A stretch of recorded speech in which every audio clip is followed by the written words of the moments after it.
Welcome to episode 14 of the Scale Model Podcast, sponsored by Goodman Models. In this podcast, we aim to entertain, inform, or promote the hobby of scale model kit building with interviews, reviews, and news about the hobby. The Scale Model Podcast currently is recorded bi-weekly and is available where your favorite podcasts are found, including iTunes, Google Play, and Stitcher. Let us know if you have any comments or suggestions by email at scalemodelpodcast@gmail.com or by commenting on the website at scalemodelpodcast.com, or as well, we have a Facebook page at facebook.com/scalemodelpodcast. There's also a Patreon page at patreon.com/scalemodelpodcast. The money raised will be used to help offset our web hosting costs, as well as to purchase a digital recorder and microphone so we can produce more interviews and other content for you, the listeners of the Scale Model Podcast. My name is Stuart Clark, and I'm here with Gundam builder extraordinaire, Anthony Goodman. Hello, hello, hello. How are you this week, Anthony? I'm wonderful. How are you doing, Stu? I'm doing not bad. Still got this cold, but just like our friends on the other side of the planet, you know, it's just like we have the Northern Hemisphere covered. Our good friends at On the Bench have the Southern Hemisphere covered. They were away for 3 weeks, so they came back after a week to do a catch-up show, and we're doing the same thing. So yeah, back on schedule. Back on schedule. And you know what else is interesting? I didn't know what they were going to do this week, and they ended up talking all about shipbuilding. It was quite fascinating because a few of the guys there do some amazing stuff, and they had a guest. And our guest interview this week is actually Joseph Lavendu, who I think is a master shipbuilder. It's just unbelievable. So we're going to have that interview a little bit later on. Going to be a good one. Going to be a good one. Okay, so let's cover what happened this week, some of the latest news. As we talked about last week, the 70th International Toy Fair at Nuremberg finished up at the end of last week. What a huge show. It is an absolutely monster show. It's not just model kits, it's everything in the toy industry. It is the show if you're a toy vendor, manufacturer, or whatever. Yeah. So a bit of everything. So there's quite a few galleries out there. I found a very good one out of iModeler. And this person here, he did some amazing shots, but a couple of the ones I just wanted to point out is they had some shots of the 1/200th Titanic by Trumpeter, which we talked about last week. Yeah, that's a monster. Yep, very nicely detailed U-boat, which I think is in 1/72nd or 1/144th. Beautiful interiors of that. And the one that really struck me was one of their big 1/32nd scale B-24 Liberators, the Hobby Boss feature.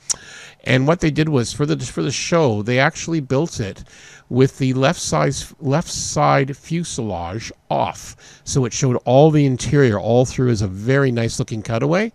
And I like this idea. I may have to think about very clever. Yeah, I've got a sorry, Stu, if you notice in the very first picture, he's got the fuselage. Yeah, and he's painted it. He's painted it. Yeah, it's pretty amazing. I've got a World War II Sutherland flying boat, and I've got the White Ensign detail set, and I've always said to myself, like, I want to build this thing, but most of it would be hidden, and the detail set's gorgeous. And originally I was thinking about, well, maybe I'll just punch some holes through or something, but this idea, I'm going to have to look into it further. That may be something for further down the road. Clever. It is. In addition, there's also some YouTube links to some galleries from the Edouard booth, as well as the Tamiya booth. A lot of stuff we've already talked about, you know, new announcements, stuff like that, but some very cool things to see, some built up stuff.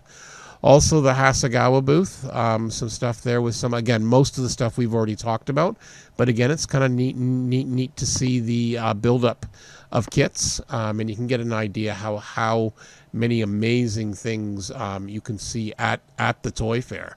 So again, definitely worth a re-summary. So again, check those 4 links out. In addition, Edouard announced at the show they're going to be producing a 1/48 scale Mustang. As I said, 1/48 scale. And we know, based on some of their previous toolings of the Spitfire, the 190, the 109, just this is usually amazing stuff. Yeah. What a classic bird. Classic bird. They will build it up probably in both their weekend edition, their Profi pack, like, the one with the full-on photo etch, Yeah. everything even fries with that, basically. So yeah, it's a classic bird. People love it. Yeah. What a great way to get a kit too, right? Yeah. Like where Yep. where it comes with a nice little photo etch detail in it. It's sometimes it's just nice to maybe you pay a little extra, but you've got everything you need to really. Edouard's good. They've been they produced that version. Then they'll produce the simpler ones. So for people who don't want to do all that, the weekend edition.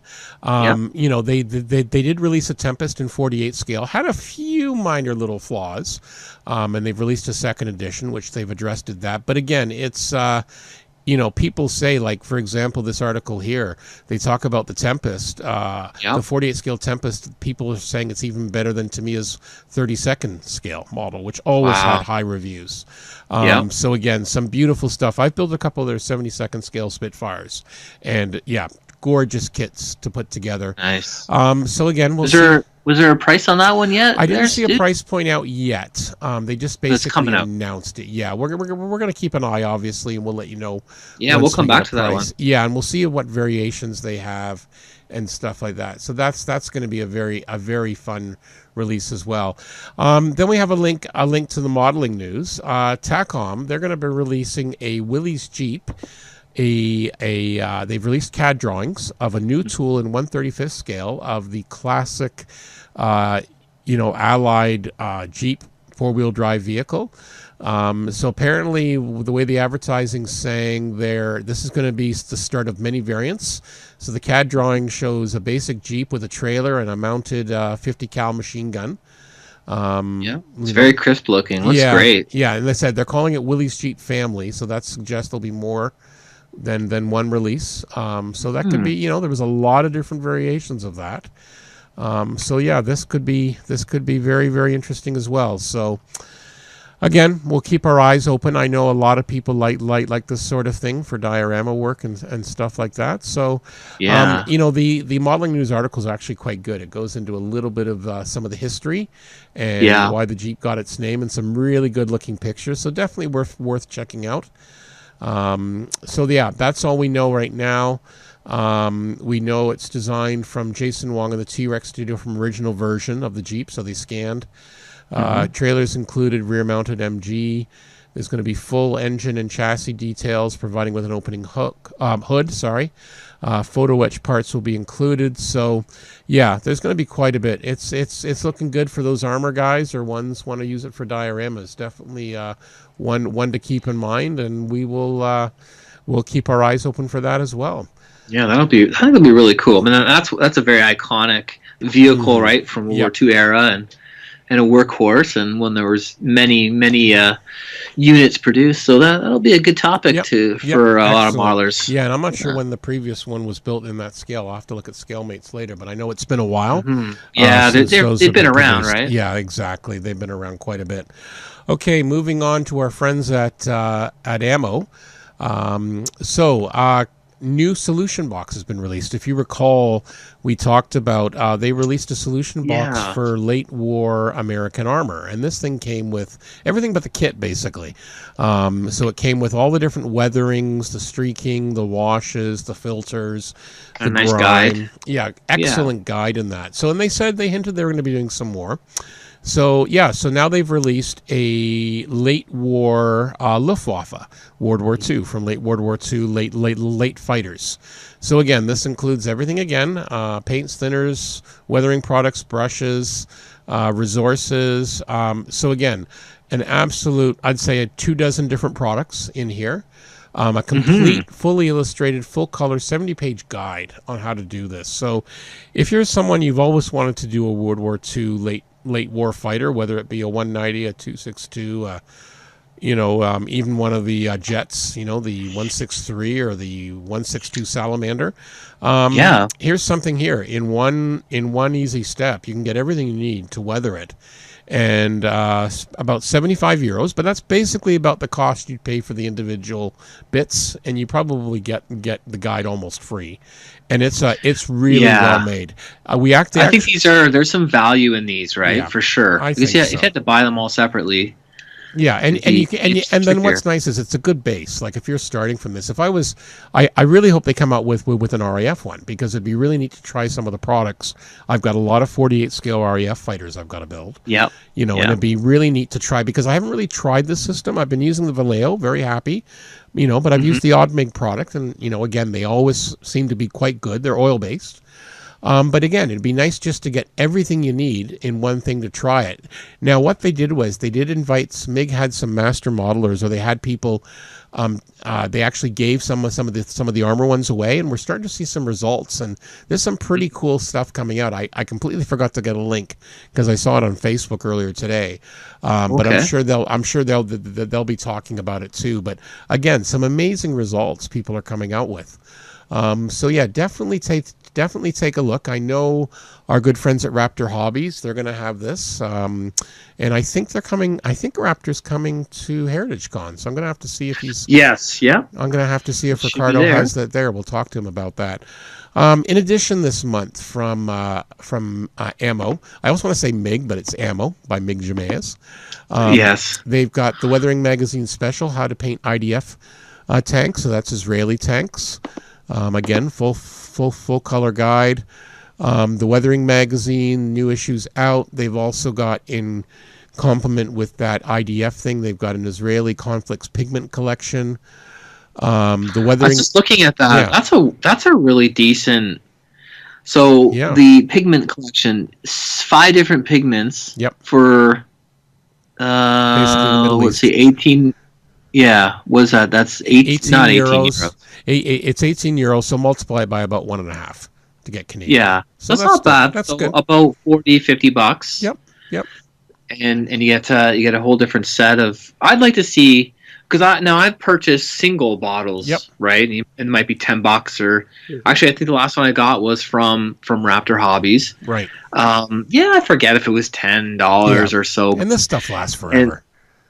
It really does, but you need a few colors, right? You need a dark, a light, you need something in between. Not like you're just stuck with one. So it's not a bad idea to grab a set. It's not a bad value. Exactly, especially if you're actually, if you're planning to do quite a few subjects, of desert stuff. Like I think I've done of my armor, I think 3 out of the 4 so far I've done in desert schemes. So yeah, this is the kind of thing I'd be interested in as well. But yeah, it's kind of cool. You get Middle East dust, Sinai dust, Negev, I can't pronounce that, sand, Syrian ground, and Golan earth, because they're all different. Also, another thing here, the Weathering Special, they're doing one on weathering your trains. So if you're also into model trains. Pretty cool. I know. I love model trains. I think your dad does too, right? He's into the model trains. Yeah, I actually was running his layout just this past weekend. Awesome. So there's one there. Yeah, boy, was that a lot of fun. You know what? I realized I had actually never run one of his trains. Oh wow! So there you go. Good for you. I was like, wow, this is a lot of fun. Be careful. I get it. Why you love it? You're gonna catch the bug. You're gonna catch the bug. That's what he's trying to do. I've worked on that layout. I've done tons of painting. And you haven't done the operating. Wow. I never had run a train, dude. And I think my daughter. He was showing my daughter and my son, and he lets them. That's what grandpas He's trained them. That's what grandpas do. Train them to be engineers, right? Yes. So they're running something, and then my daughter handed it to me, and I started running it. I thought, oh, this is pretty fun. What's just going a quick aside? What scale? HO. HO, awesome. HO, yeah, he does a Buffalo, Hamilton, Toronto. Oh, nice. From about like 49 to 69 era. Cool. Well, our guest is also our guest interview tonight's a train guy. We'll talk about that in a little bit as well. Cool. Just wrapping up the MiG stuff, or the ammo stuff, they've got a World War II Russian bomber set they've released, a new book about the M60 A3 main battle tank, Volume 1. So obviously there'll be a Volume 2. And that's gone through a lot of variants, right? So it might early and a late period. It's gone through a lot. In addition to some of those dust pigments, they've released a few more. Some new vegetation. They've got out a couple new colors. Their Panzer Aces issue is out, number 58. So yeah, a lot of releases from our good friends at Ammo this month. So definitely worth checking out. Always some great stuff. Okay, still on the topic of armor, amusing hobbies. Again, everyone's into paper panzers or what if panzers and stuff like that. So they're neat. They've got 3 new designs they're going to be releasing in the first half of 2019. Some of these were only available in resin, and some weren't available at all. So the first one here is the FV-217 Badger British Heavy Tank Destroyer. This was a fictional tank made real by the video game World of Tanks. There was actually a project that it was based on. It was going to use the Conqueror chassis, but it only existed in blueprints. So World of Tanks kind of took the idea, and then now just, we've talked about before how we have this, crossing of both video games and tanks and that. Yeah, and different medias, sort of cross promotion. Yeah, this one here doesn't look like it's an official product of World of Tanks, but they're taking, again, the same idea. So obviously, little interesting things. Again, they never actually built one, just some scale models, so that looks interesting. And then you've got the Panther 2, which was supposed to be the next generation of the Panther. This one is with the Rheinmetall turret. So basically, they were going to, just like in the King Tiger, they had 2 different turrets they were working on. But the project was canceled in 43. But Rheinmetall continued the work with the turret now destined for the original Panther. So again, a paper product, but again, interesting, again, for those people who are into that. So that one's not bad. And then you have the Rheintochter R1 movable missile launcher on a Panther 2 chassis. Wow. So this was a German surface-to-air missile developed by Rheinmetall Borsig during World War II. It was a multi-stage solid-fueled rocket, part of the rocketry program. It was designed as a cheap anti-aircraft rocket to help supplement the Luftwaffe flak and interceptor units. So basically, the thing was actually built. They've actually got some mock-ups here. Really? It looks like it was. It looks like it was in a museum or something. At least I see the rocket there. Huh. But it was, they actually launched the damn thing once or twice because they got an actual Photo 2 stage. So this thing is based on, again, they've got it on, like it's a mobile one, based on like a Panther 2 chassis. So the idea is that I guess the tank would stop and batten down the hatches, and you see the B-17 coming over, and away you go. Wow, yeah. So that's a pretty wild-looking design. Yeah. I've seen kind of similar things in smaller scales, but again, it's neat to see some of these, paper panzers coming up, because just like the Luftwaffe 46. Yep. Yeah, I got to say, I do have a soft spot for Luft 46. I might have to. That may be the only. Yeah, I used to, and it was one of those things. I had a couple, and I just knew I was trying to cover off too many things at once, so I had to sell some of mine, but that was fine. Okay. Yeah, it's always good to pair. Yeah. Okay, you have a Gundam. Let's talk about another. Yeah, there's another February release. There's the high grade Universal Century 1:144 scale Gustav Karl, the unicorn version. Coming out in it's already been released February 16th. Yep. And it's 2,592 yen, so it's about $25. That's not bad. And I think that's available. I'm sure from Hobbylink Japan and probably a lot of other great. I bet you that it's already at Wheels and Wings and Section 8 because they're all places. They're sure. All pretty up into it. Yeah, no, it looks pretty badass. Yeah, it's a pretty cool design, and because they mentioned it's the unicorn version, it must have appeared somewhere else. Because so Unicorn is a fairly recent series, and I think there's actually a follow-up series, Narrative. Right. The Narrative Gun that's just come out this year is a follow-up, and a lot of the mobile suits were. Because it was a continuation of the story, you'd seen these designs in previous stories. Okay. But of course, when they come out with a new series, there's a new line of model kits, right? And they're the top of the line. Maybe they've got some gimmicks, or they've got better proportions and accuracy to the line art. So, they often make a point of saying it's the unicorn version, right? It's the latest one. So I think it says here it's a mass production suit. It's first time in kit form, and there was a lot of love given to some more obscure designs in the unicorn series, and it has a embedded rocket launcher expansion gimmick kit that it's some interesting stuff. There's the shield arm moves flexibly and has a sliding mechanism for the knee joint, and that's sort of a big thing, especially when they're sort of cross marketing it towards people who just build them right and without painting them, right, and they give them a lot of chance to kind of play with them and like pose them, right? So, but the last Gundam I did, I actually glued all the joints. It's like a statue now. It's just a model, right? Well, no, the one I've got, I've left it, where I did, and I'm pretty impressed on how well it stays together. Now I have to tell our listeners, when I first saw this, we were talking about this pre-show, when it said unicorn version. I was looking at the screenshot, and on the head there's only like one antenna sticking out, so I thought that's what that meant. That's what So there was a unicorn Gundam version, and the Gundams are typically the sort of prototypical like a special weapon. And then that's usually the namesake Gundam of the show or the series, a particular series. And so the unicorn Gundam actually does have a giant I always think that they're called V-fins to me, because the original Gundam and subsequent, they always had a V-fin in the shape of a V, and it was just a antenna. And but the unicorn one sticks straight out of its head.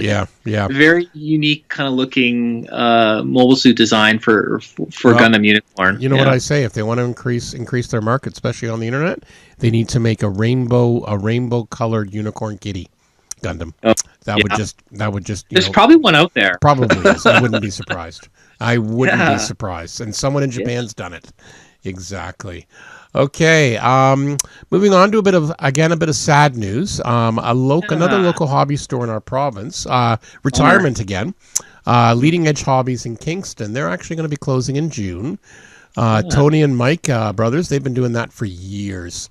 25 Have you been years. Up there? Had you been up there to check it out? Years ago. They were there, and again, they do RC, they do trains, very popular in the area. Like a full service, proper hobby shop. So they had a really, they have a really good thing on their website there. If you can get it in person, they're going to have some stuff on sale. Nothing on the online, but again, good for them. So they announced this a couple of weeks ago. So happy retirement. As they say, the retail world's changed a lot. So if you want to retire, it's a good time. They can't believe it's been 25 years either. They started as useful 20-somethings in 1994, sporting our stylish hockey hair. We opened a tiny store looking out over an undeveloped Gardner Road. And I know, based on the comments and that on their Facebook page on this announcement, they've got a lot of good regular fans who are sorry to see them go. For sure. So again, it happens. But good for them. So if you do get a chance to pop by, make sure you wish Tony and Mike good luck. Two really good guys. Absolutely. In the hobby, and they will be missed in the Ontario and Northeast U.S. area. Okay, what's hot at Scalemates? Again, it's only been a week. Not a lot of changes here. Again, the Berg Panzers we were talking about. Ming's Leopard 2 A7. People are talking. I remember a wonderful article, and this is going back a couple years, in Fine Scale, where maybe not a cover story, but they did a couple pages spread on somebody doing a Berg Panzer, and I think it was a conversion, and talking about all the steps to take. Right. Whatever X kit, right, to get the Berg Panzer. I think that's been a subject that people are really interested. I know people have been waiting. I know, based on some of the comments I've seen. There's no kit. Yeah, just amazing. Now here's one here that I just noticed here, because I was thinking this week, because again I finished, we'll talk about it. I finished my 1/72nd scale Dog of a Hornet, and I'm thinking, especially for these modern jets, I want to move up a scale to 1/48th. I've got an F-14, an F-15, an F-16, but I don't have an 18 yet. And I see Edouard here. They're going to be releasing an FA-18E Super Hornet as a limited edition. But they're basing it off the Hasegawa kit, which looks like a really nice kit. Yeah, I've seen some nice variations of this kit. I actually like the original new tool, the very first one that has the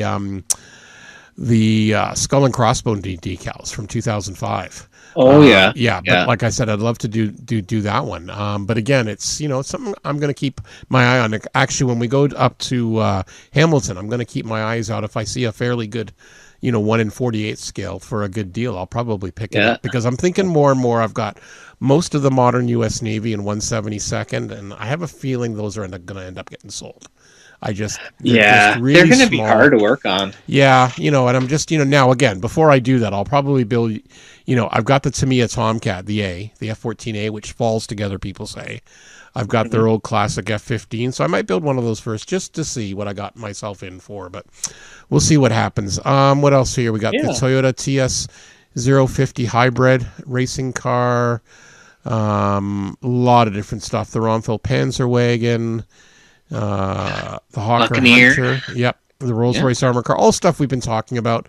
Oh yes, here we go. The Hawker Tempest Mark V. So this is the Series 2, where they've slightly changed some of the parts to make it a slightly better build. It did have some criticisms. Is that what it was? They're responding to ease of building, or the challenge? Well, there was a few criticisms on some of the YouTube regulars, who people I respect. So what they've done is they've corrected some parts. One of the big issues was the landing gear, where the landing gear strut and the support strut, if you wanted to align it correctly, you couldn't get the support strut to touch the main strut. There was, just little issues, like minor things, and there was some fit issues, like for the lower flap and that. So they've gone back, they've addressed it, they've admitted, we appreciate, here's what we're going to do. Interesting. That's that was a 2018 release? That was a 2018 kit. Yep. It was a fairly expensive kit too.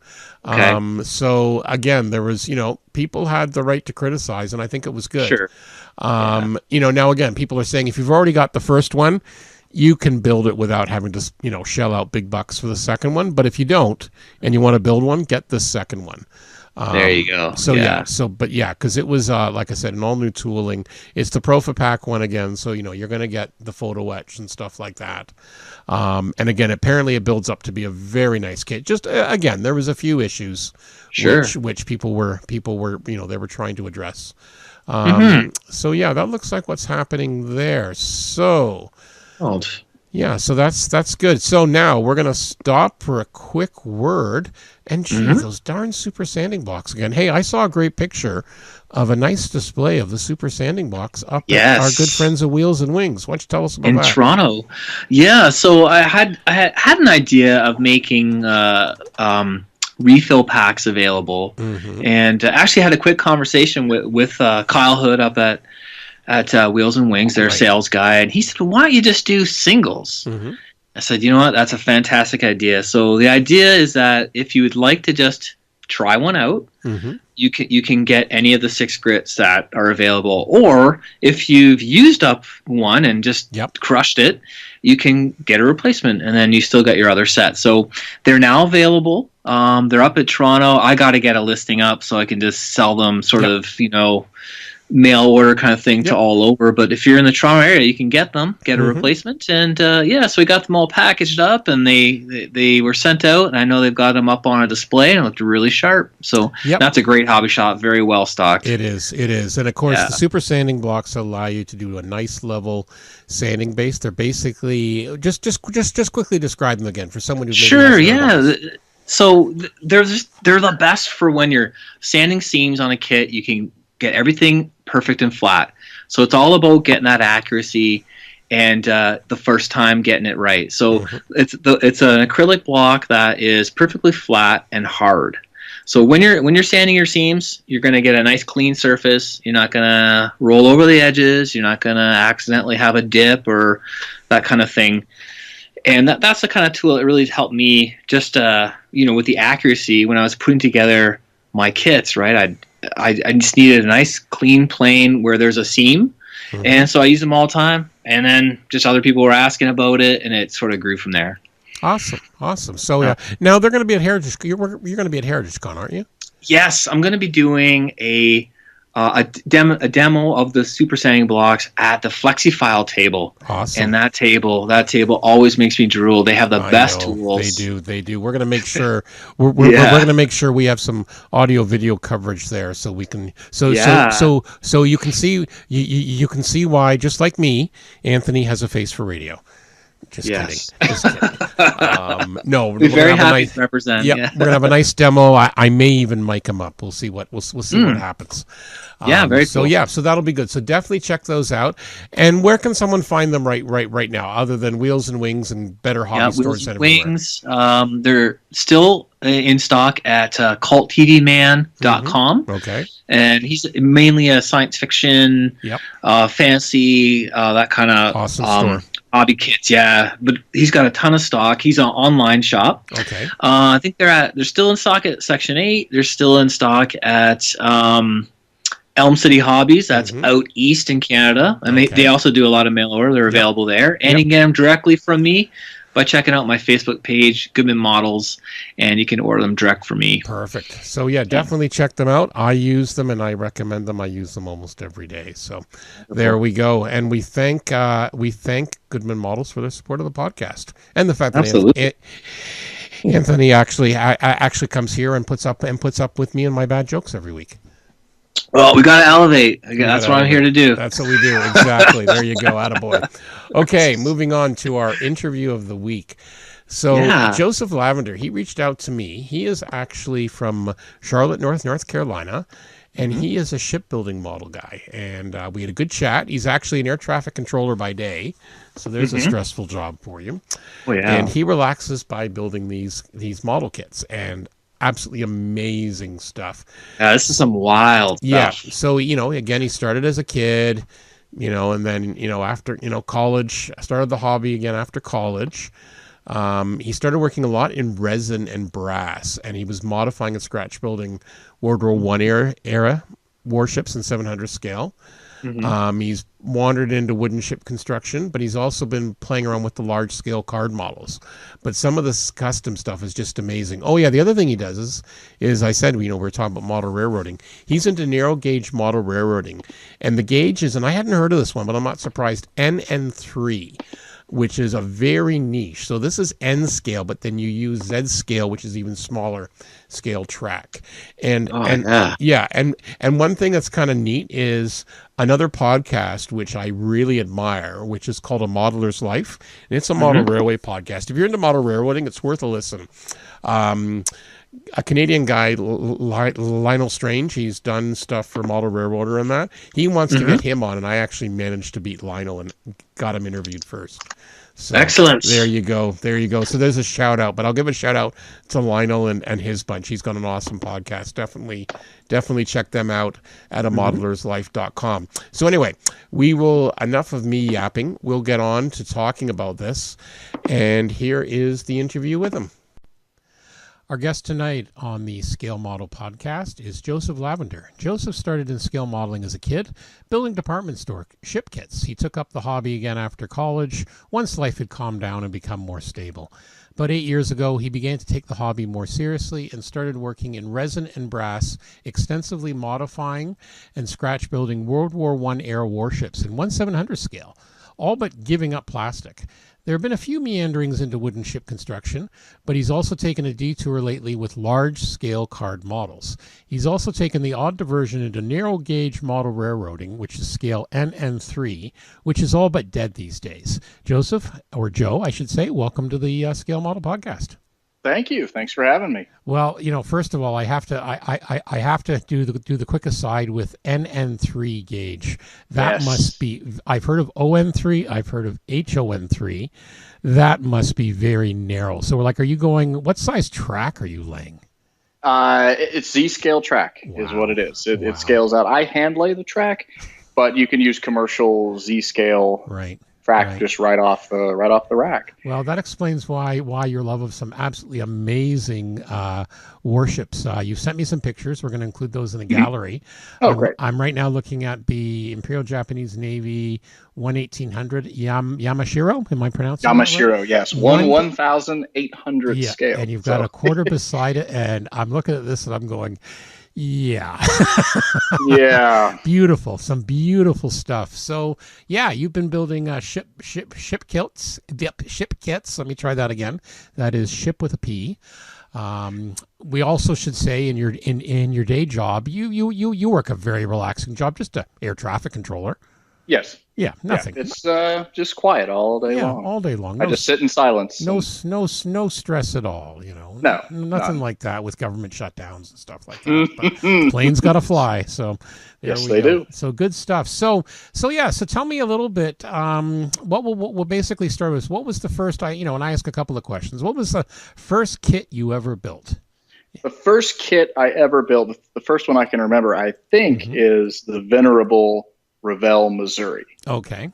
And of course, that's been around since before I think the real Missouri was built. So that, and then probably the Revell Arizona after that. I mean, there's things you could find in the department store. My mom would bring them home, and here you go. It would keep me busy for a couple days. So. Yep, exactly. With the tube of Testor's glue and all that good stuff and the strings and all that. Yep. Goodness. No, that's pretty well everything. And then I wish I still had them. I wish I still had them. I'd probably display it. Yeah, probably. Good for you. No, I had some of my old stuff for years and years, and I think most of them have now gone as I've run out of room. I tend to take the old stuff, tends to get given away or whatever. And yeah, most of us seem to have this similar thing. We discover either cars and girls as we get older and hit college, and then we sort of come back to the hobby. So what made you decide to come back to it? I guess I never left it spiritually. I mean, I was always wanting to do it, but moving around with college and then, of course, training in the FAA, I just couldn't take them. They would just get destroyed. And then after I settled down, it started just kind of creeping back in, like, oh, let's try this. And technology had moved on so much, and when I had first started, I mean, the best thing you had was the Tamiya 1350 scale ships. Right. And then the 1700, the waterline from Hasegawa and Tamiya, mostly Japanese subjects, a few German, a few British, the Nelson, Rodney, things like that. But then Trumpeter came around, and some of their kits are amazing, and then some of them are a little bit of work here and there. But that was I thought it couldn't get any better than that. I thought, well, here we go. I've got these cruisers that, heck, at the time I'd never even heard of, and so, yeah, I think it just kind of crept back in. It was something that never really left, but now I had the time and the money to do it and do it seriously. And that. So then I got back into it, and then as I progressed along, I would see these builds, and most of them were coming out of Japan. And I know you've seen them before. These 1/350th, 1/700 scale. They're just weathered beautifully. And I thought, the person who built that, they had to have started somewhere, and I'm going to try to be like that. Right. And I just want to get better. And then, of course, poking around on YouTube, and then here we are today. And well, it's true. There's so many resources now, and there's, as you say, the hobby, and as I like to say that, people talk about the hobby dying. It's not dying. It's just, it's maturing. Yeah. It's progressing in different ways. And, I hear a lot of times we need to get young people involved. The hobby's too old. It's all these old guys, which I don't think is entirely true. But, somebody said a long time ago, they make new old guys every day. Yeah. And I think people just discover it at different times. And a lot of people are busy with families and in their 30s and into their 40s. And it's just kind of an older hobby. But I think what you've been saying on the show with the Gundams and the Japanese love for that and sci-fi modeling, I think all of that is going to really push us forward technologically. And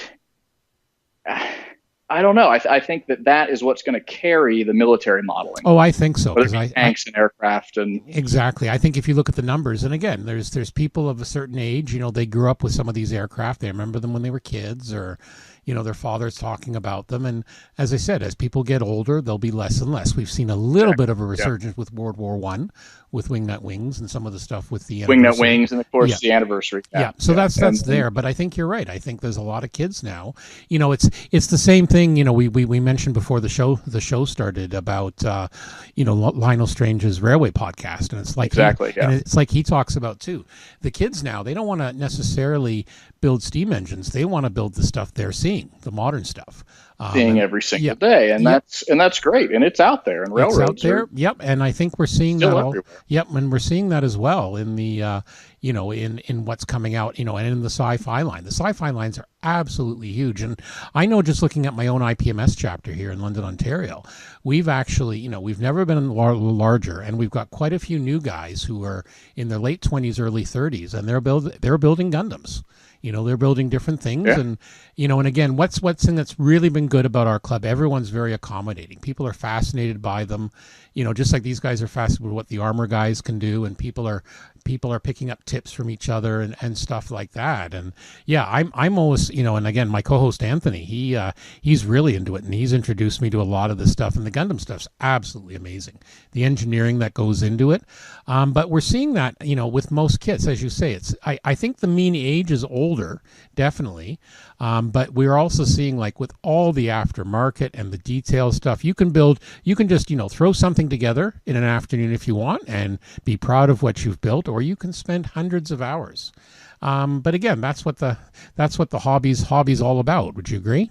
I completely agree. And I think, as a rebuttal to the people who say the hobby's dying is just in the ship world. I mean, that's what I live and breathe. There are more things now than there have ever been, by a factor of maybe 100. Yep. And the photo etch and the details and the wooden decks you can buy and things if this was a dying hobby, those things wouldn't exist. Exactly. And, there has to be a market. People are buying this stuff. Yeah. And I think in some ways, people poo-poo the internet, but in some way the internet's allowed some of these small cottage industries to thrive because, there may be only 200 people that are interested in building, a particular type of ship, let's say a World War I German destroyer, and they want the photo etch for that from a kit that, Tamiya's released or whatever. But in the old days, there's no way no company would pick up like a run of 200. Where now you can have a cottage industry and you can ship worldwide. And I'm always blown away with the ship modelers and the details they do. It's a skill like anything else. I'm just looking at another one of your pictures here, the Endurance. 1700th. What did you do for the ice? Because the ice, the ice flows look very realistic. I agonized over that, and I could not find anything comparable to it because it's 1/700 scale. So the whole ship's, barely 2.5 inches long. And I am a Sir Ernest Shackleton fan, to say the least. Right. I can tell that. I read his book. It was a free book on Amazon, and I thought, I'll read this book written by some old explorer. Yep. And if you've never read it, it'll change your life. Every page you're turning it, and you're going, these people are dead on the next page. And then they all make it through. Mm-hmm. And you're like, how did they do? They don't make people like that anymore. Yeah, no, not anymore. I don't know when they stopped, but they don't make those people anymore. And after reading the book, I was just inspired. I have to build a model of Endurance. Mm-hmm. And somebody on the internet was very kind and supplied me with some copies of the ship's original blueprints. They had paid for a set. Okay. And they made copies for me, which was extremely sweet. Yes. So I used them to model the ship, and I wanted to depict it in the ice. Mm-hmm. Not crushed by the ice, but just exactly. A nice setting. So on my first attempt, I was going to use plaster, but on my first attempt, I used an acrylic putty, and I put it in a plastic bag and smushed it down. And I thought, well, it's probably going to stick to this bag, and it'll never, ever work. And then it dried overnight, and the next day that bag peeled off, and I had this perfect plastic pliable piece of white, just, snow white piece of acrylic, basically. And I was able to break it apart. It broke apart just like ice. And I made a small test section, and I realized that very quickly, I would get up from it and walk back, and I couldn't remember where all the pieces went together again. So I literally took hundreds of photos. So as each piece went down, I would take a picture of where it came from in my little stash, and then would place it on the model because I couldn't lose my place. Very cool. It took hours to assemble it. No, it's absolutely amazing. I really like that effect you've done. And again, that's what always blows me away. Like, what do you use for your rigging? Like the actual lines for the actual line, that is from a Japanese company, and anybody who builds tanks will be familiar with the model casting. Okay. The people who make the track links. Right. And they make 3 diameters of metal rigging wire for ships. Oh, wow. And I bought one time. I'd used the stretch sprue in the past, and that's so delicate. But the amazing thing about this wire is it has no memory. Interesting. Okay. And it's black off the spool. I'm not sure what kind of metal it is. Somebody told me it was tungsten, but I don't think it's tungsten. Okay, interesting. I've never heard of it. Because one of the things that always, because like I've got a HMS Victory model kit, and like the thought of rigging just terrifies me. It's the same reason. The same reason why I'll never pick up a Wingnut Wings kit. They are beautiful. Yeah, but like I've heard of a lot of people talk about Easy Line. A lot of the airplane riggers. Easy Line. Yeah. Yeah. So I'm just curious. So that's actually a metal.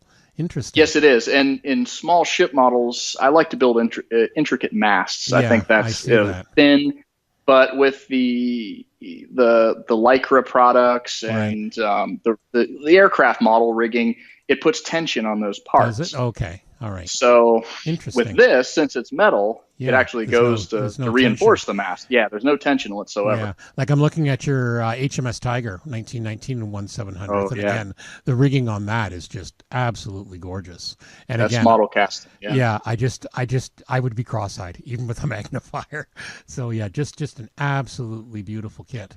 I agonized over the rigging on that ship because it has the spreaders. You can see those. Yeah, that's what I was going to ask you about. Yeah, how did you do that? Yeah, those are photo etch pieces. Those are photo etch, okay. But between the tips of them, there would be an even thinner aerial, and in the photographs of the ship, you can't see it. No, so even close up. Yeah. So I left it off because it was just going to look too thick. No, I thought it was going to look over scale and. But I really agonized over rigging, and I mean, nobody's ever going to know. I'm a great believer in the 6-inch rule or the 9-inch rule. Exactly. Like I do that with aircraft stencils. A lot of the modern aircraft has so many tiny stencils, and I just get to a point where, okay, I'm not enjoying this anymore.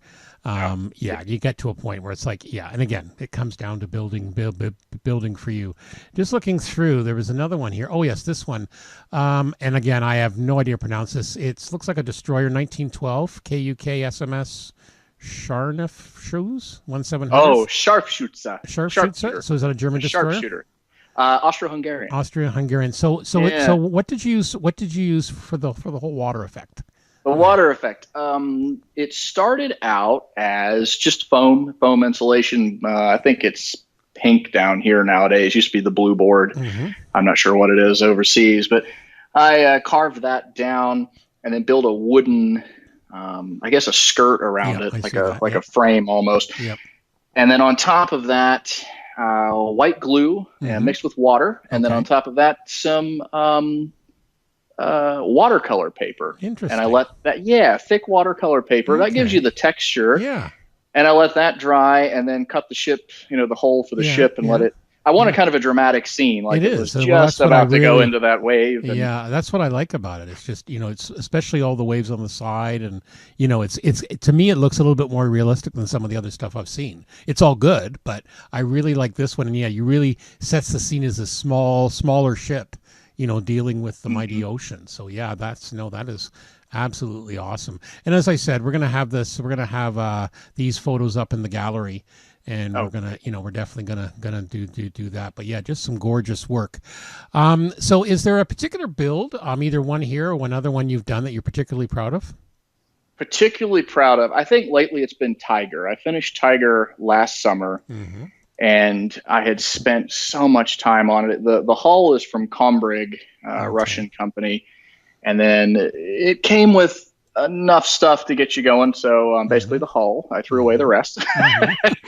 And then Artist Hobby did a photo etch set, which included and almost the entire bridge was from Artist Hobby, and then some scratch building here and there. But the funnels on the ship, the stacks, are just so dramatic on Tiger. Yep. So I had to hollow them out, had to do the interior piping. So I used aluminum tubing, and I turned it down to the right diameter, and I spent probably far too many hours on things that I ended up painting black that you can't see anyway. Right. So you're one of these modelers that has a metal lathe or access to.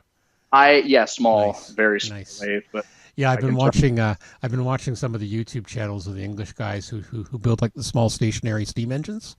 And it's one of those skills I wish I'd learned in high school. It's fascinating. If I ever had room one day, I'd pick it up. But yeah, that's absolutely gorgeous as well. So let's just change the topic slightly, because one of the reasons you originally contacted me, you were talking about card modeling. Now, at our last IPMS show, we had some card modelers there, and I've seen examples out there. And again, it blows me away, some of these, because you can't tell whether some are plastic and some are card. It was blowing me away as well. So that's why I thought I want to try this. I tried wooden ship modeling. I have finished the Victory cross section, as you can see there, and then I have an HMS HOHMAV Bounty under construction, and the hull is done, and I'm to the standing rigging portion of that. And anybody who's ever done this for the first time will know what I'm talking about. Rigging will. It'll make or break you. I'm looking at the model right now, and I'm thinking, I need to get back to that. But all of the hard stuff, all the woodworking, the part you think that will kill you, I'm done with. That is me with, I've got a 72nd scale Hasegawa Lancaster, and I bought all the photo etch 10 years ago for all the interior, and the interior nearly killed me. Exactly. Same thing. Then you close it all up and you can't see it. Well, most of it, or for me, it was like you'd spend 4 hours working on it, you barely notice anything. What did I do tonight? What did I create? So tell me more about the card modeling, like the advantages and disadvantages and all that. Yeah. I say start with advantages. They're, for the size, relatively cheap. If you don't go down the rabbit hole like I do with the laser cut handrails and things like that, which, oh boy, I'll tell you, that adds up quick. But luckily, most of those parts are made by the same manufacturers. They're designed to go with the kits. And the sheer variety, I mean, you can build, I'm building a 1/250th scale, World War I German battleship, and I have less than $100 in it, and it's nearly 3 feet long. And you can't do that. And the details there, and they're scaled out. It's not, and I think most people would be hard pressed, like you were saying earlier, to tell you whether it's resin, plastic, hard. Disadvantages are, I think early on is the learning curve. I got on a couple German forums, and the first serious card model I built was SMS Emden, the German cruiser from World War I. Yes. And another gentleman in England was building the same kit, and he was about 2 weeks ahead of me. Okay. So we were able to bounce ideas off of each other and help each other out when we got to a sticking point. But the investment is extremely low. I have 3 different types of glue, a lot of number 11 razor blades. I bought them in bulk because I can imagine. It just dulls. Now, what sort of glue? What sort of glue do you use for these things? Eileen's PVA, white glue, and then there's another glue, and the name escapes me right now. Okay. It is they call it an acrylic super glue. Okay. I think it's just a thicker, more industrial Eileen's, but just like a really top grade PVA. Yeah. And then a glue, an archival glue like people would use for scrapbooking. Right. I use that for large pieces because anything PVA, when it dries, it shrinks. Yep. That's what I was wondering on about. A ship. Yeah. And the archival glue, the disadvantage is that it doesn't permanently harden. Okay. So it's always a bit soft. Yeah, it's still a little bit soft, but you get a strong bond. But over the course of building a hull, I probably have I strengthened this hull with my own stringers inside, so probably close to 1,000 joints. Right. It's not coming apart. I mean, it's exactly. Yeah, because one of the things now, do the manufacturers for these kits, are they doing a lot of really obscure subjects? Is that kind of one of the advantages as well, or they're doing a bit of everything? Yeah, especially the World War I era ships. You can get quite a few, and then camouflage, these extremely complicated camouflage schemes from these World War II vessels, and you can have it, and it's perfectly done. And as long as you don't make a mistake, it stays pristine. You don't have to paint it or airbrush it. Exactly. You don't have to paint or airbrush it, which I enjoy that aspect of it, but sometimes I just want to create and build something. Exactly. Now, has there been any concerns about like long-term fading of the colors or anything? The pre-printed? Yes. Okay. I cover everything in a Krylon matte finish. Okay. There was an archival spray that you could spray on there, but it's apparently not made anymore. I think Krylon made it, but they just don't anymore. Yes, there is fading, and that is, I guess, something I'm going to have to find out. I mean, all these hundreds of hours, and then it'll be curious because I gather they've been making card model kits for like decades, but it's really kind of exploded in the last few years. I know I've started hearing about it, more. Well, the original ones were hand drawn, and you see that very quickly. The quality of the older ones, I don't know how they did it without computers, because nowadays you can take a 3D object and make it two-dimensional on paper. Exactly. But back then, somebody had to use brain power and do that, and they're still beautiful things, but they don't quite build out to the. Well, I know one of the things, we talk about model railroading. There's been, that sort of thing's been around for ages. There's a couple of good British companies that do it, and, we can get them over here for stations and shop fronts. Metcalf, that's who they are. Metcalf does a lot of card models and stuff like that. But yeah, it's absolutely fascinating. Again, we had some people at the show, and it got quite a bit of interest. And again, it's something that's on my list at some point. I'm definitely going to try. I'm not sure what I'm going to try yet. I don't think it's going to be something too terribly complex to start. As you say, I would learning start. Curve. Yeah, just I would start simple. That's what I did. The very first card model I built was from a company called JSC, and I think they're out of Poland, and they make a simpler ship model, and I was able to tackle an Austro-Hungarian battleship of all things. Right. So it won 250th. So yeah. No, I'm just on their website now. Yeah, I remember I've been to the site before. Yeah, they have some neat stuff of like ocean liners and stuff like that. So yeah, very cool. Okay, so we're kind of nearing the end here. So I'm going to ask you some questions that I ask everyone. So is there any particular websites or references online that you are kind of your go-to? Modelwarships.com. I mean, I've been on there since day one. They've kindly put some of my things in their galleries over the years, but there are a lot of great build articles on there. Okay. And just the forums are great. If you have a question on how to do something, how to weather something, how to prime something, they've got it. And somebody will be along shortly to answer your question if it's not in the extensive archives. And I think their forum's been online since about 2001 or 2002. Yep. Okay. Anyone on YouTube or anything like that, or just there's so much stuff to decide? Not on YouTube specifically. I mean, of course, anything with airbrushing, I'm interested in any new techniques or what people are doing. And the thing that is vexing me lately is I'm trying to find the perfect primer, which I have never found. Yeah, that is like that's like people trying to solve the argument of Ford versus Chevy. Yeah, everyone's got different opinions. It's funny. People mock me sometimes, all in good fun. I really like the Vallejo primer. I know its shortcomings. You're not going to say I'm with it, but I find I picked up a ton when a shop was closing, and it's great stuff. It works, but I also like the Badger, the styrenes. It's very good, and I tend to stay on the more water-based side of the fence, just because I really don't want to play around with the chemicals. But yeah, you ask people about primer. It's like asking people about paint, and one of the things I find is I'm not a fanboy of a particular brand. If something works for me, like I love my Tamiya, I love my Gunze when I can get it. But I also know people have great luck with. I have good luck with Vallejo Air. I still are trying to. I always have challenges with the regular Vallejo when I'm trying to mix it in the airbrush. But there's other guys in my club who that's their go-to. And it's whatever works for you. So. Yeah, I think my biggest issue is the research that I put into the time I put into researching primer and actually painting is Yeah, no, I know. It's probably I know. 10-1, and Yeah. I still have never been able to One figure of the this out. things I started to do, especially with like with paints and tools, like if something new comes out, there's so many new paint lines, right?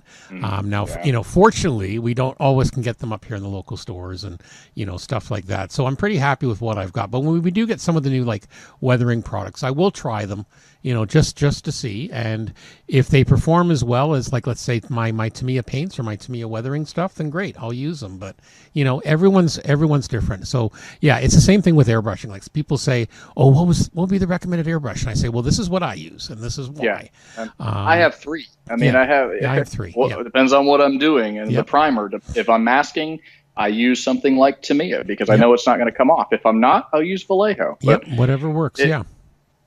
Yep, exactly. Like I've been playing around with some of the various different Vallejo weathering materials, Yes. and I'm also want to play with some of the MIG stuff soon. But they're more oil based. Again, it'll be interesting just to see some of the difference. Again, the hobby's not dying. Look at the explosion of products we have. It's just Exactly. absolutely It can't be amazing. dying. Right. Somebody's buying this stuff. Yep. So there we go. Perfect. Half the time it's me. Exactly. Perfect segue. So, what's your opinion on the future of the hobby?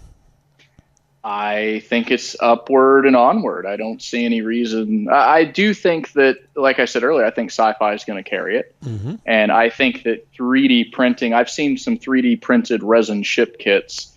And while the quality is not as good as the cast resin Mm-hmm. or even the newest plastic kits from like Flyhawk and the companies that they own, Okay. and which are just, they're works of art, they're little Mm-hmm. gems for $40. But Mm-hmm. I think a combination of 3D printing and not having to make those expensive molds for injection molding. Right. I don't know how much those molds cost, but I know they run into the 6 figures. Mm-hmm. And with 3D printing, it will just take somebody who's ambitious, who wants a ship model and designs it on their computer and says, well, I'm going to sell this. And Yep. I think that coupled with the products for painting the sci-fi Mm-hmm. kits, that's where we're headed. Mm-hmm. Plastic is probably in its last days Yeah. as we know it today. Well, and the manufacturers now, like some of the paint companies, are making it so easy. Like MIG's now got this all-in-one. It's got like all the weathering material you need. They did one for World War II American armor, and they're just releasing one for late German World War II aircraft. And you got the paint, the primer, the weathering, the pre-shading. Like it's everything you need. Everything you need in And one the dock. box. Yep. So you can go in and build something, and it gives you a good idea of what you need to do.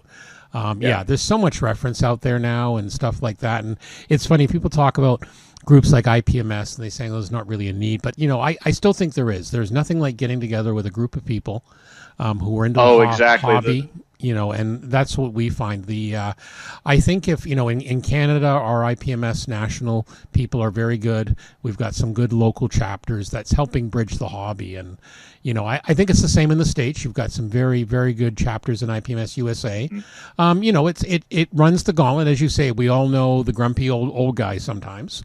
And I think we've seen that also in the model train world. I know, Lionel Strange in his podcast, A Modeler's Life. Yeah. Modeler's Life. A Modeler's Life. He's talked about some criticisms of the NMRA, and I think some of them are valid. Oh, yeah. But again, I'm pleased to see for the most part IPMS, at least in our area and in the chapters I'm familiar with across Canada. We don't have nearly as many as you guys do down there. It's very good. People are very welcoming, as we talk about the Gundam modelers and stuff like that. As I was saying, in my own group in London here, we've got a bunch of guys who are in their 20s and 30s, and they're building Gundams and sci-fi. And the older guys love it. It's fascinating. Both people are trading ideas from each other because you can always learn. You can always learn a brand new technique. That is exactly true, because I think take two sides of the hobby that don't communicate very well, and I think that's the plastic modelers and the model railroaders. Yep. And being both, they don't interact with each other very often. Don't. And I think that especially the armor modelers, Mm-hmm. they create these beautiful dioramas and this weathering that just, Yep. it brings a tear to your Yep. eye. And then you see model train guys running the shiny plastic, and they Yep. think it's great. And if that's what you want to do, that's fine. but they really don't come together and share techniques. And I tell people that, like, oh, you're a model railroader. Well, you should try this. And they look at me like I've got 3 heads. Like, they don't make such a product. That's for tanks. I'm like, and but the thing is, the smart model railroaders is when you see some great weathering from. They're using the same techniques the armor guys use. Same techniques. Exactly. Same products. Exactly. And we are seeing some YouTube channels and stuff like that where model railroaders are doing some amazing weathering. Yeah, which is nice to see. They're finally realizing. Yep, and I get some great tips from there, and hopefully it works the other way. So, yeah, it's something I want to do. It's something our next show is not for another year and a half, and it's something I'd like to try and get some sort of, because again, trains are still models, right? Like we have plastic. Revell makes some plastic model trains.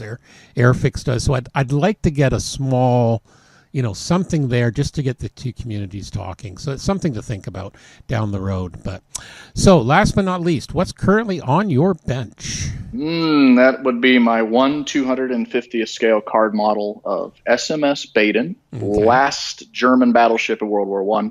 Kind of the, some people say the granddaddy of the battleship Bismarck. There's some similarities there, but all right, they cribbed some of the ideas from it, but Very to build Bismarck. Very But cool. I've been on it for 2 months now, and I just have the hull finished. So. Well, there you go. But you know what? Slow but steady. Very I find, slow. like I try and keep to 2 builds, sometimes 3, and there's times you just got to take a break and do something simple, and something else. And that's what I'm doing with my. I'm just starting Mobius's Battlestar Pegasus in 1/4105 scale. And I've got Galactica already, and it's again, it's a fairly simple build. I'm going to need a crap load of paint though. It's big. How big? I'd say when she's done, it'll be a good foot long. Like it's compared to Galactica, it's a lot of, like, I've started working on the flight pods, and it's a lot of painting and priming. And I use a Badger, I use a Patriot airbrush for my priming. That's what I use. I've got that, and I've got a Sotar 2020, and I've got an old Badger 150. So it takes a while. There's a lot of painting and priming, but you can do a lot in advance.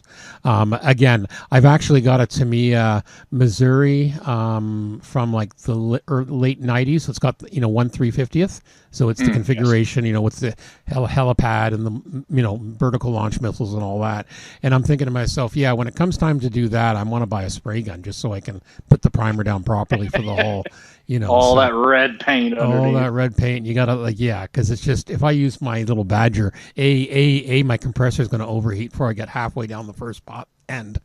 Because I've got a well used, well loved compressor, but after about 15 minutes it starts to complain. So which is fine. Overheating compressors, I've been there. Yeah, exactly. But you know what? It works well. I got a great deal on it, and I can't complain. It provides what I need to do. So it overheats, but it'll probably never break. No, true. As long as I don't run it and so that's what I do. I run it in like 10-minute increments, and that's usually fine.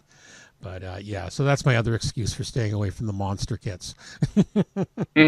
So exactly. Well, Joe, I really appreciate you reaching out and coming on the podcast. It's been an absolute pleasure. Wonderful experience. Yep. I mean, I've been a huge fan ever since day one. Well, we really appreciate that. This is great. Yeah, there's all these different stories, and this is what we want. We want to get people, talking about the hobby. A lot of people think it's a solitary hobby, and it's not.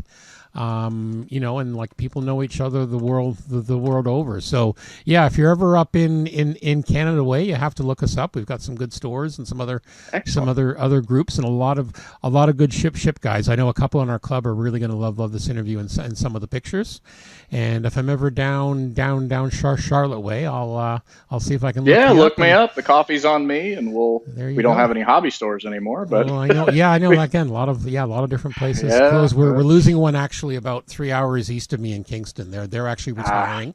Again, RC store. Well, that's good to hear. They are they made it to the end and they weren't forced out. That's but again, I always say, and I've said this before. You've heard me rant about this. Stores can do it, but they have to use social media. Like I look at Andy's hobby headquarters down in Arizona or New Mexico. He's out in the Southwest, and he's got a tiny store. Like he did a store tour one day, and it's tiny. but he's got a fantastically huge social media presence. He gets out there. And he really loves what he does, the hobby. So, and I think that's where the stores have to do it. You're not going to compete. You're not going to compete with the online store strictly on price. You're going to have to kill them with customer service. But also, modelers, if they want to be able to stop by, a hobby shop cannot live by glue and paint alone. You've got to buy the odd kit there, support your hobby shop. So, all right. Well, like I said, it's been an absolute pleasure to have you on the podcast. If you ever have any good tips or something's interesting, particularly in the ship world, because that's an area I don't necessarily am very strong at, but if something like absolutely amazing's coming out and you want to make sure we cover it, please feel free to, reach out to us and say, hey, certainly. This is coming out and this is why it's amazing. Stuff like this. So, okay. Thank you very much, Joe. Excellent. Thank you. Thanks for having me. So again, that was the interview with Joseph. Absolutely amazing guy. Really interesting. Yeah, and the gallery stuff's amazing. Really fun guy. And again, we're going to hopefully have him back. He's offered to be a guest host, so we'll have a third. And cool. Our ship expert. And he's also said he's going to let us know about if there's anything particularly in the ship world that we need to be aware of.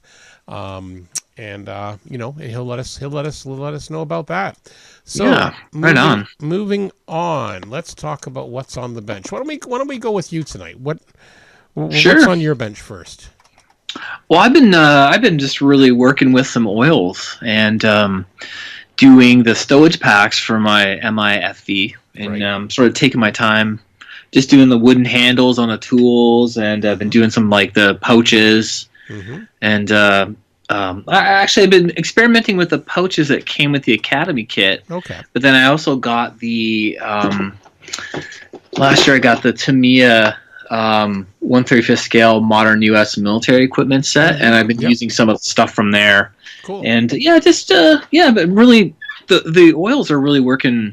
I'm using Winsor Newton artist oils, and along with my Mr. Color paints, and kind of just getting that stuff together, and doing some smaller details, and just getting it ready to flat coat it. Yeah, this is the thing I find with weathering and that. Like when I started working on some of the tanks, it's one of those things you definitely want to practice a few times, and you'll find techniques change. It's always fun to try new things. Yeah, I always do stuff on other things I don't care about. Right. And like if it's painting or just certainly finishing kind of things, I just grab something and then if I'm happy with the process, I do it again. Yep. Now that being said, I did actually have to strip off the paint on. I had, for whatever reason, I had started working on the pieces of stowage I was gonna put right on, and then this isn't working out, and had to strip it off. And so this time around, I started on the ones I knew didn't fit, or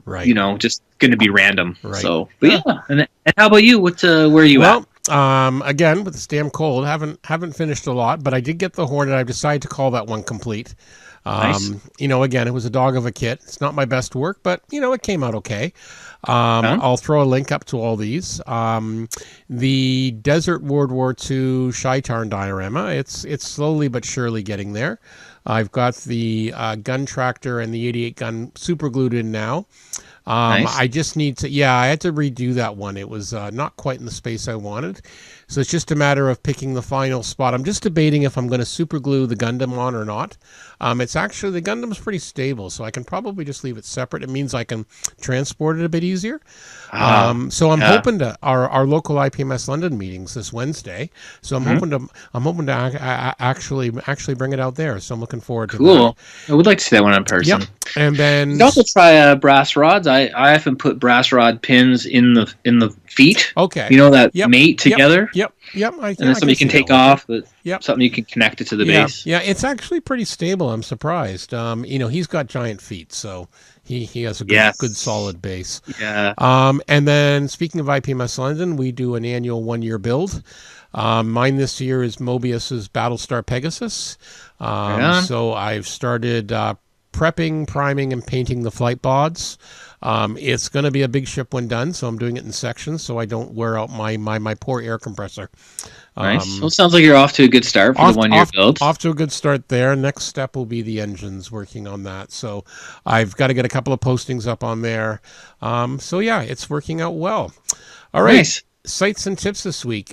So again, Joe Lavender, he gave me this one. This is really cool. This is a guy out of France. So it's JBAD diorama. So jbadiorama.com.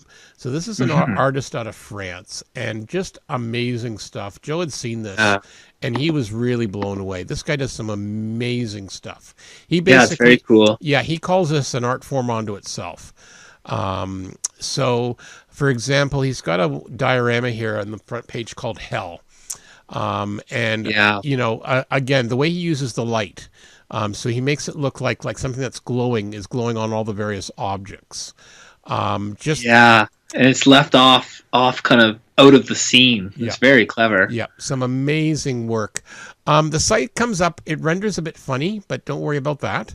But definitely, it's all there, but definitely look at some of his work. Just, some absolutely amazing things like scenery. He's got one here, the Scottish coast. He's got one, what else? He's got one of a, looks like a monk or something on a U-boat with ice or something. Again, just some amazing stuff. He talks about different stuff. So definitely worth a look. Joseph's been very impressed with this. The coloring stuff's amazing. His main page, the Black Sea diorama, that's worth a closer look. And so if you click on the main page and it says link here, you'll see some other pictures. Very cool. Just absolutely gorgeous. Now, do I see kind of the Italian school kind of? I would say some of that stuff. You know what I mean? Quite possibly. He's out of France. Yeah, but there's that whole method of the way that there's that certain group of model builders. Yeah, there's Italians, the Spanish do it too. Yeah, some different. Yeah, I mean, I think it was a general in the European community where that kind of paint style emerged. Where I know they used a lot of different colors and a lot of filters and kind of blending and a lot of use of the color. Yeah. Right. So he does some simply amazing stuff. So definitely worth a look. So I think you should definitely check that one out. Cool.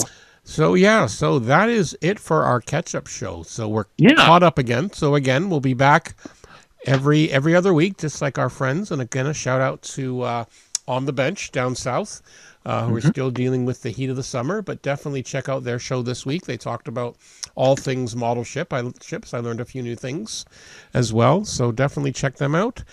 And as always, you can subscribe and let us know if you have any comments or suggestions. You can reach us by email. We'd love to hear. If you want to be a guest or you have some tips or ideas, let me know. scalemodelpodcast@gmail.com. As I say, you get the podcast anywhere you get your podcasts, iTunes, Google Play, Stitcher. We have a Facebook page, facebook.com, Scale Model Podcast. And occasionally we do publish extra video content on our YouTube channel, and there is our Patreon page. When we come back from the Hamilton Show Heritage Con, there will be a lot of additional content. I'm hoping on video content on the YouTube channel. So as always, I really appreciate the messages of support. I always love reading about it. We've got quite a big audience space. And I'm always getting words of suggestions, and I know a lot of people are hoping my cold's better. So, slowly but surely, it's this has been a really bad year for colds. So I don't know what it is. But, maybe I'll have to start drinking the model paint. No, I'm kidding. Maybe. Yeah, it'll have to be something strong. I'll be something evil. I tell you, God help me. So do you have anything else before we go? No, I think that was a good wrap up, and awesome. We're looking forward to next week. Yep, always new news coming out. So as always, for the Scale Model Podcast, my name is Stuart Clark. This is Anthony Goodman. Thank you, and be well.